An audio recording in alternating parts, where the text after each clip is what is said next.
Hi everybody. Today we are going to talk about how to identify the green ash tree, which you may not know is on the IUCN Red List as critically endangered. So just to start, first, the cool thing about green ash is when you look at one, you can tell if it is dying or if it is not dying and is healthy by if it is throwing up shoots. So this is one in my own backyard. It is throwing up shoots from near the root collar, as you can see. And it will also throw up shoots closer to the roots off of the root collar, which is the section near the root base and up closer to the trunk. It can vary in size on the tree. This particular green ash had sustained some damage, human caused, unfortunately, which is why this guy, although it's still kind of thriving, it threw out some shoots, which is the sort of like its last attempt to sort of survive. So that's why this guy is doing pretty well so far, is due to these shoots. We haven't noticed any things in regards to it getting any worse in health decline outside of these shoots. So green ash are a pretty large tree when they're fully grown. They typically have a very large trunk that can shoot up into multiple large branches. Their canopy can be pretty large. They do not have a pointed top canopy, but they do have this more of a draping brownish canopy, and depending on the weight of these large branches, as you can see, their canopy will drape closer to the ground.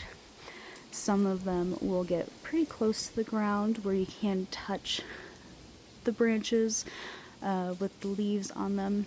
Others you will not, like this one here, but in the front yard we do have another one where we can touch a single branch. Now when you walk up to these guys, you'll notice they have a sort of a light colored bark. It's kind of grayish, and it has sort of this webbish looking pattern to it. And you'll also notice the scaling looking bark, where it has sort of this peeling effect, where almost like it's just curling up and going to fall off as well. And with it being the fall, our leaves are changing. However, these shoots have blessed us with some leaves that have not turned just yet. Now on the twigs, the bark is pretty smooth, and you will see a lovely dotted pattern. My camera will nicely focus. And the gray is kind of that nice gray. It's a little darker of a gray compared to the trunk. But we'll have these nice lighter colored spotted pattern on the twigs themselves that these leaves are on. Here's a much better look at this dotted pattern on these twigs. So when we get to the compound leaf itself, the leaves will typically be 6 to a single compound, and they are opposite, with a single leaf at the very top of the compound leaf. These leaves are oblong with not quite as serrated, as these leaves are not sharp, but they do have this serrated look to the edges as well. They are a matte green, nice and soft leaves as well.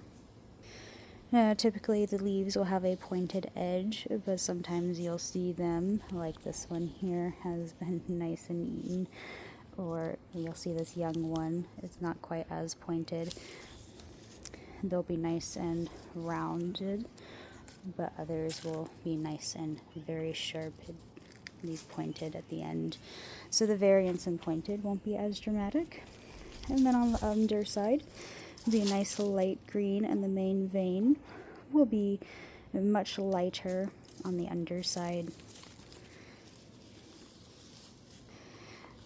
So these leaves go from this nice sort of lighter green than what you normally see on plenty of other trees to this nice yellow, yellowy orange I should say, to a nice orange, as we can see here before dropping.